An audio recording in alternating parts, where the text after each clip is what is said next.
Así que juntos hemos leído la primera mitad de la Ilíada y hoy os he dado una tarea, ¿verdad? Así que tengo tres preguntas para vosotros sobre Aquiles.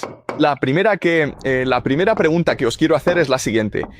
Imaginaos por un momento a vosotros mismos en la piel de Aquiles. Pensad bien en ello. Poneos en su lugar. Intentad sentir lo que él sentiría. ¿En qué os parecéis? ¿Qué experiencia en vuestra vida es muy similar a la de Aquiles? Y habéis dicho que Aquiles es casi un espejo para vosotros, donde os encanta jugar al fútbol, pero un día os sentisteis humillados y dejasteis de jugar al fútbol. Y eso os rompió el corazón. Vale. Y vuestra frase fue precisamente, de alguna manera, orgullo y vulnerabilidad. Y eso demuestra que al leer la Ilíada os da una visión tremenda de vosotros mismos y de la naturaleza del corazón humano, donde la arrogancia y la inseguridad son dos caras de la misma moneda, ¿verdad? Están unidas. Vale. Otra pregunta es, imaginad la infancia de Aquiles y habéis dicho que Aquiles, cuando era joven, era muy rebelde, muy imaginativo, y eso es cierto. Vale, siempre está desafiando los límites. Tiene una imaginación muy vívida. Y luego la última pregunta es, imaginad a Aquiles hoy. ¿Qué estaría haciendo? Vale. Y aquí la respuesta es muy interesante. La respuesta es que probablemente intentaría ser un atleta olímpico. Vale. Así que la respuesta obvia sería que intentaría ser un soldado, porque ama la guerra. Pero lo que reconocéis es que no. Lo que aquí realmente quiere es destacar y ser admirado por todo el mundo. Quiere ser famoso. Y así que tiene más sentido ser un atleta olímpico, que ser un soldado. Pero también reconocéis que ser un atleta olímpico tiene muchas restricciones porque necesitas entrenadores, necesitas patrocinadores, tienes que seguir un cierto régimen. Y Aquiles es una persona de mente muy independiente y por eso se rebelaría contra toda esta autoridad, toda la estructura, todo este conformismo. Y por eso probablemente fracasaría en la sociedad actual. Vale, así que el objetivo de este ejercicio es mostraros que lo que hace un gran libro es excitar vuestra imaginación. Ayuda a vuestra imaginación a mirar profundamente en vuestro corazón humano y ver lo complicado, lo complejo, lo oscuro que es. También te permite imaginar a Aquiles como una persona completa. Tú no lo conoces. Nunca has conocido a Aquiles. Y Aquiles es, sinceramente, un personaje de ficción. Él nunca existió, pero es real para ti. De modo que eres capaz de imaginar su pasado, su infancia, y eres capaz de experimentar lo que él experimentó. Lo que es aún más potente es que eres capaz de imaginar a Aquiles en nuestro mundo y verlo como un ser humano que vive y respira. Así que eso es un gran libro. Un gran libro está compuesto de personajes que son reales para ti y hacen el mundo más real para ti. Excitan tu imaginación, lo que te permite pensar mucho más profundamente en ti mismo, así como comprender con más imaginación el mundo que te rodea. Bien, entonces la pregunta ahora es, ¿cómo sucede esto? ¿Cuáles son los mecanismos tras todo esto? Bien, pues hubo un crítico literario estadounidense muy famoso llamado Harold Bloom. Estaba en Yale, se aclara la garganta. De hecho, enseñaba en Yale cuando yo estaba allí. Estudié literatura inglesa en Yale y de hecho asistí a una clase suya. Bien, pero se le considera el más famoso crítico literario estadounidense. Y aquí, en su explicación de lo que es un libro, ¿qué es un gran libro? Un gran libro es algo que nos ayuda a ser humanos. Lo que quiere decir con eso es que el libro, los personajes son diferentes, porque los personajes son capaces de oírse a sí mismos hablar. Bien, oírte a ti mismo hablar. Bien, esas son sus palabras. ¿Qué significa oírte a ti mismo hablar? Significa que mientras te estoy llamando, también hay una parte de mí que da un paso atrás y analiza lo que digo, ¿vale? Tiene que tener sentido para mí. Tiene que tener sentido para ti. Y a esto lo llamamos consciencia. Bien, ser humano significa ser consciente, pero ser consciente es, en última instancia, un acto de imaginación, porque mientras hablas, tienes que dar un paso atrás, ¿vale? De hecho, a esto lo llamamos desasociación. Tienes que desasociarte, lo que significa básicamente que mientras hablas, mientras estás en este mundo, una parte de ti, casi como un fantasma, se aleja y observa toda la escena. Y no solo me imagino a mí mismo hablando, sino que también imagino lo que está pasando dentro de vuestra mente, de vuestro corazón mientras hablo, mi efecto en vosotros. ¿Vale? ¿Sí? Así que veamos cómo se aplica esto a la Ilíada. Bien, recordad que el primer libro de la Ilíada, Agamenón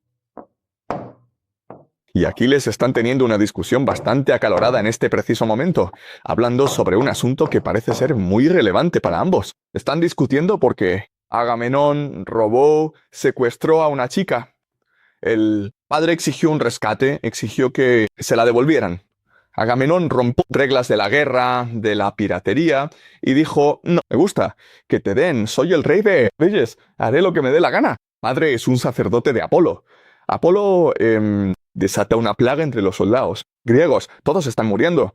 Aquiles le dice a Agamenón, estamos muriendo todos en las costas de Troya, así que tienes que devolver a la chica.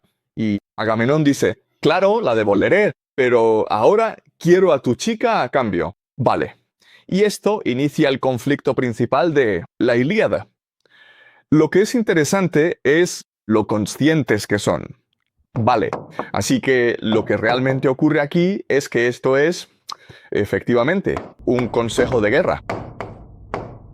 Y en el consejo de guerra, los generales griegos se reúnen y deciden la estrategia y así, bueno, de alguna manera, mientras Agamenón está hablando, en ese momento, vale, si observáis su discurso, está haciendo tres cosas a la vez, ¿sí? La primera, y más importante, es que le está respondiendo a Aquiles, ¿no? Aquiles dice que tiene que devolver a la chica y él dice, vale, la devolveré, pero a cambio quiero a tu chita. O sea que esa es una respuesta a Aquiles. Siente que Aquiles le ha hecho quedar mal, así que ahora quiere hacer que Aquiles también quede mal. ¿Vale? Pero también lo que es importante es que Agamenón está considerando cómo los demás perciben la interacción, ¿verdad? ¿Por qué Agamenón exige o reclama a la novia de Aquiles? Porque Agamenón no quiere quedar mal ante los demás, ¿vale?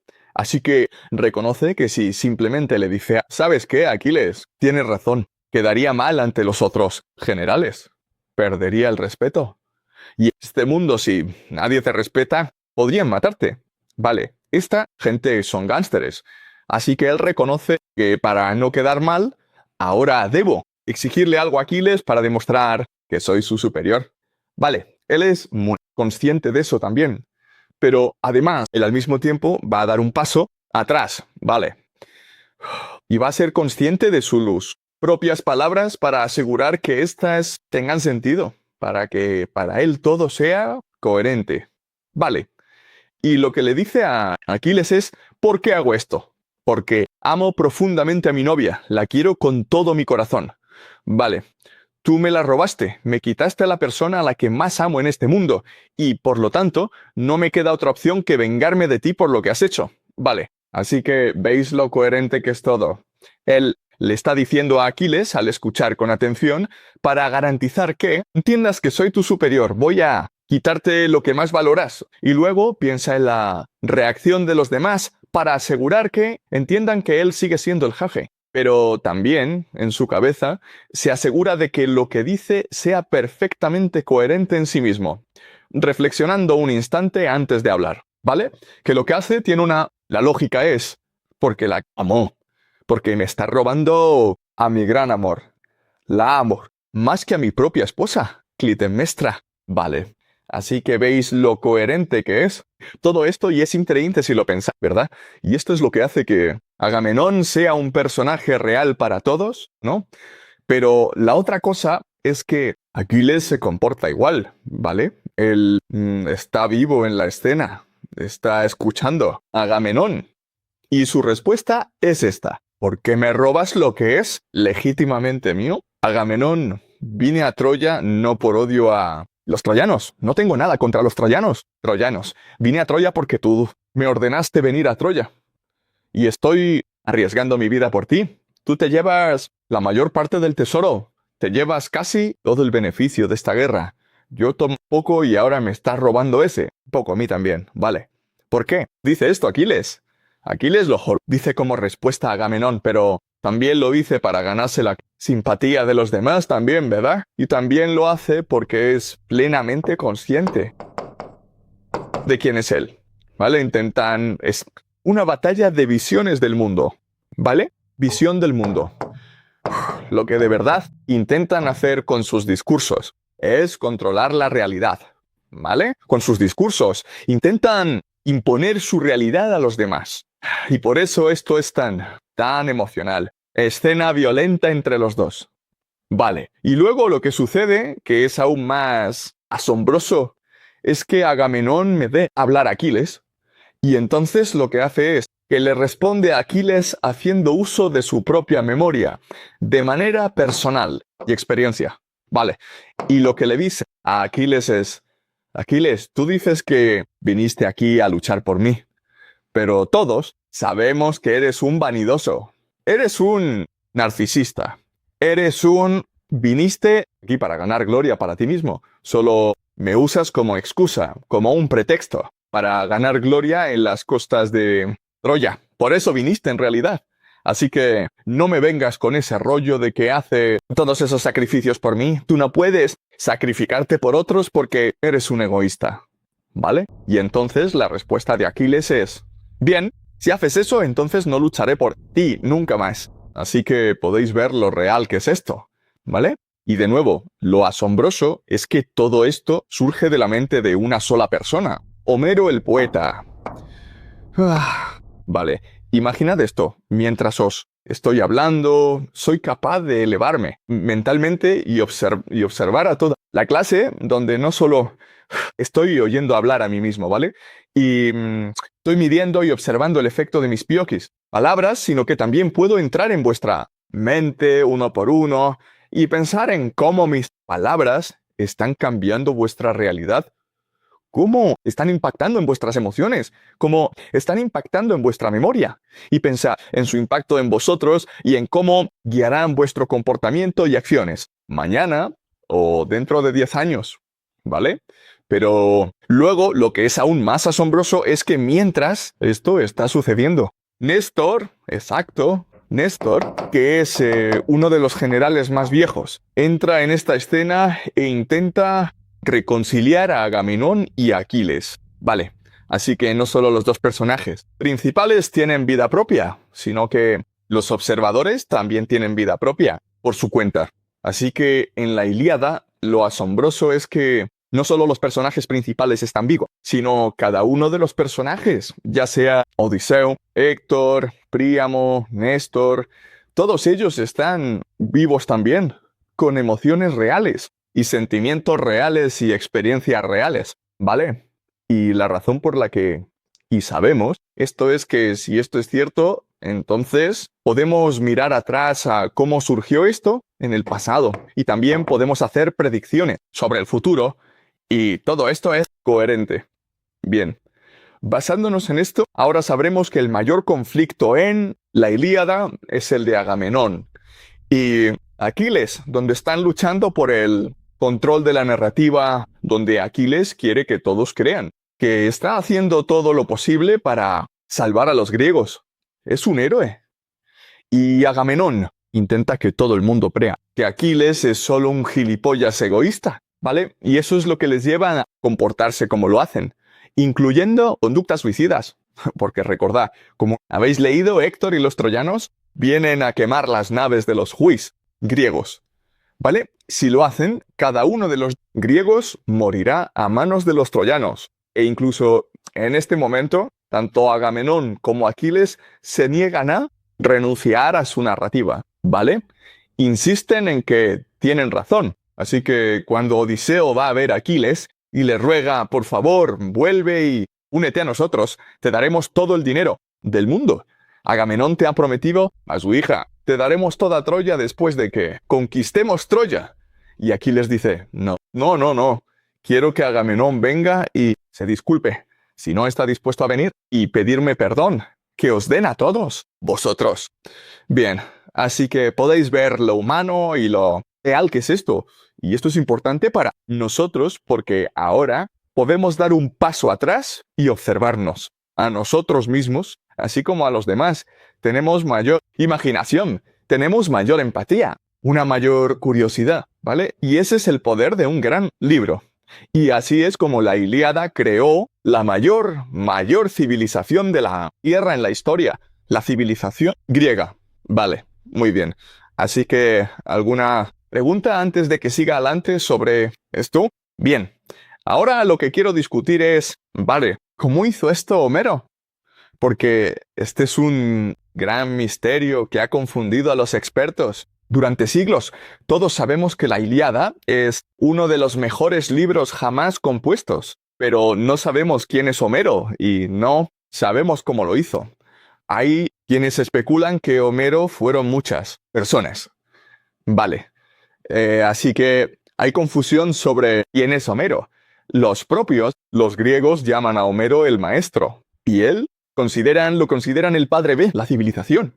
Así que sabemos que Homero fue una persona real, pero sabemos casi nada sobre él. Bien, así que lo que voy a hacer ahora es especular sobre cómo fue capaz de hacer todo esto. Bien, ¿cómo fue posible que una sola mente humana, una sola persona, pudiera llegar a imaginar y construir por sí misma universos enteros, completos, llenos de gente real, con historias, emociones y vidas propias? Es realmente asombroso, ¿verdad? Bien. Muy bien, perfecto. Entonces, para poder entender esto de una manera más clara, vamos a tomarnos un momento y analicemos juntos cómo sucede. ¿De acuerdo? La identidad, cómo, la personalidad, cómo se crea la conciencia. Bien, pues básicamente lo que ocurre es que tenemos experiencias. Bien, y estas experiencias se vuelven memoria a corto plazo. Y luego, lo que suele suceder en la mayoría de los casos es que nuestros cerebros, de manera automática y casi sin que nos demos cuenta, filtrarán estos recuerdos en emociones. Bien, básicamente vas a indexar tus experiencias según su fuerza o valor emocional. Bien, ya sea feliz, triste, enfadado, lo que sea. Bien, vale. Así que, en otras palabras, algo muy importante que deben entender es que sus recuerdos son sus emociones. Los recuerdos que les crean emociones entrarán en ustedes y ayudarán a crear su identidad. Pero los recuerdos que no tienen emociones, nunca los recordarán, simplemente los desecharán, ¿vale? Y se suena y se aclara la garganta. Luego, juntos, estos recuerdos crearán su identidad, ¿bien? Y diferentes combinaciones de estos recuerdos crearán diferentes identidades. La razón es que diferentes recuerdos se indexan en diferentes lugares, ¿vale? Así que su identidad en una escuela será distinta de su identidad en casa o su identidad cuando van a América, ¿vale? Porque necesitan diferentes identidades para navegar por los distintos paisajes. Bien, ¿tiene sentido esto? Y juntos esto creará su visión del mundo. Su visión del mundo es solo identidad, quiénes son, cómo perciben el mundo, cómo se perciben a sí mismos. Y esto les ayuda a tomar decisiones. Esto les ayuda a navegar las relaciones sociales. Y esto determina cómo se comportan. Bien, tiene esto sentido, ¿verdad? Bien, vale. Así que esto es básicamente la forma en que entendemos cómo se desarrolla nuestra personalidad. Pero hay ciertos problemas con este entendimiento. Bien, el problema con esto es el mecanismo de clasificación. Vale, básicamente, ¿por qué respondemos a diferentes experiencias con diferentes emociones? No tiene sentido, o sea, puedes tener la misma experiencia, pero puedes responder, con diferentes emociones. ¿Vale? Por ejemplo, sacas un 50 en un examen. Algunos estaréis muy tristes, pero otros estaréis como muy felices, tipo, pensaba que iba a sacar un 10%, ahora tengo un 50%, ¿vale? Bien. Algunos veis el vaso medio vacío, otros sois de ver el vaso medio lleno. Así que eso determina cómo percibimos el mundo. Pero la pregunta entonces es, ¿realmente de dónde proviene exactamente esta personalidad? Vale, porque hay gente optimista, porque hay gente pesimista y la gente ya nace así. Ahora, la gente y vuestra respuesta podría ser, bueno, es solo genética porque tus dos padres son optimistas, así que tú eres optimista. Tus dos padres son pesimistas, vale. Ahora pensad en vuestros padres y preguntaos, ¿vuestra personalidad viene de vuestros padres? Y la respuesta es que no. Vale, la respuesta es que en realidad sois diferentes a vuestros padres. Yo tengo 3 hijos. Lo sé porque mis hijos son diferentes tanto a mi mujer como a mí mismo. Vale, así que la pregunta es, ¿de dónde viene esta personalidad? Esa es la pregunta número 1. No sabemos la respuesta. La pregunta número 2, que es más problemática, es, vale, sabemos cómo funciona este proceso, pero ¿dónde se guardan los recuerdos dentro del cerebro? ¿Cerebro? Vale, sabemos cómo funciona esto, psicológicamente, pero pero la pregunta entonces es, ¿en qué parte del cerebro ocurre esto? La respuesta es que no lo sabemos, no lo sabemos. Sabemos en qué parte del cerebro ocurre la respiración. Sabemos en el cerebro dónde ocurre la adquisición del lenguaje, pero no sabemos en qué parte del cerebro se forman los recuerdos, se guardan y se accede a ellos. No lo sabemos. Es muy raro, chicos. Vale. Muy bien. Así que ese es el problema número 2. El almacenamiento de recuerdos. Vale. Vale. Y luego la pregunta número 3 es la empatía, ¿vale?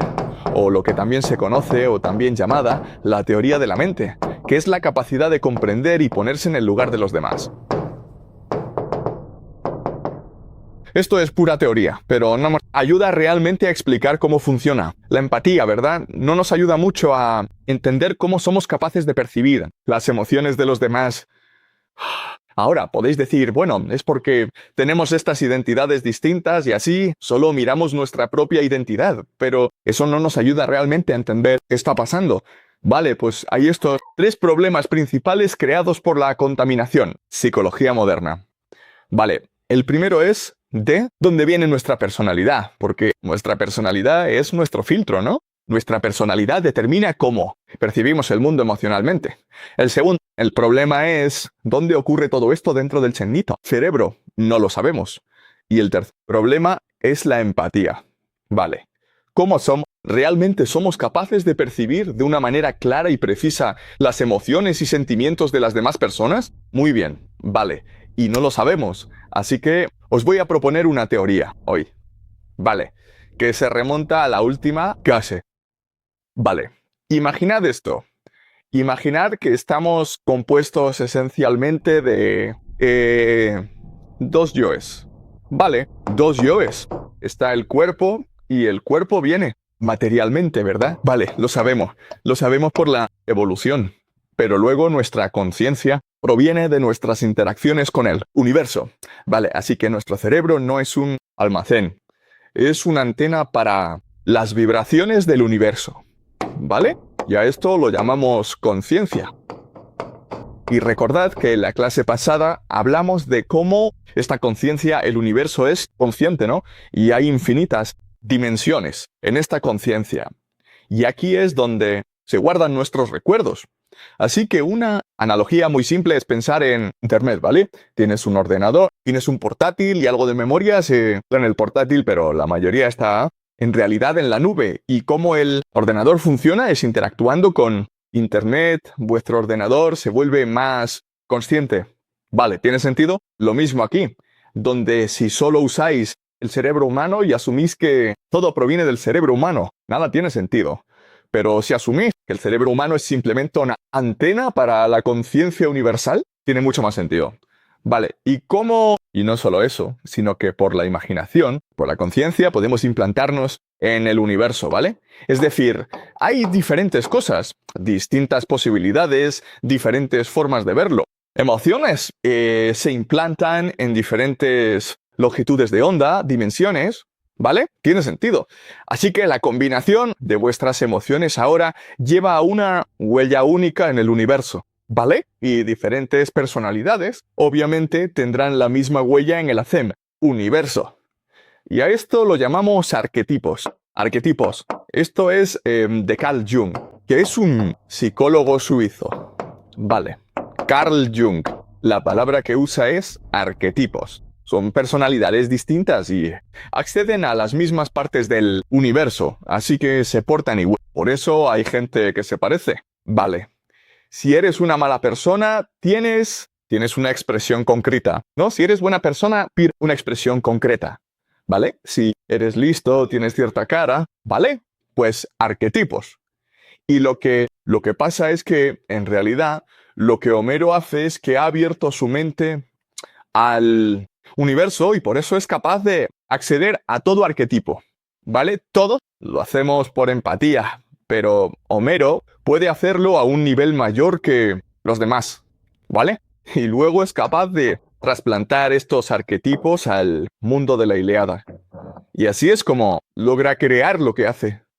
Una palabra que tenemos para ellos es profetas, ¿no? ¿Qué son profetas? Los profetas son los que traen la verdad del universo a nuestro mundo y la construyen en un lenguaje que nos deja acceder a ella siempre. Vale, en esta época de la historia los poetas son profetas, son maestros, tienen la misma función. Vale, donde accedes a la verdad del universo y difundes esa verdad mediante palabras que permiten construir la civilización, que es un concepto fundamental en nuestra historia y sociedad. ¿Vale? Y creemos que esto es verdad, ¿verdad? ¿Por qué pensamos así? Porque pensad en lo increíble que es que la Ilíada se escribiera hace 2500 años, ¿vale? Se escribió hace 2500 años por Homero. En el Mediterráneo, en el Egeo, no, otra cultura, otro tiempo. Pero la Ilíada puede hablarte directamente a ti como si fueras chino, de manera personal y específica. ¿Que vive en China en el siglo XXI? No, solo eso, sino que puedes imaginarte siendo el propio Aquiles. Si asumimos que el universo es consciente y es infinito y eterno, y que hay arquetipos que existan en este universo de los que Homero puede beber, entonces todo en casa. Vale, esto no tiene espacio ni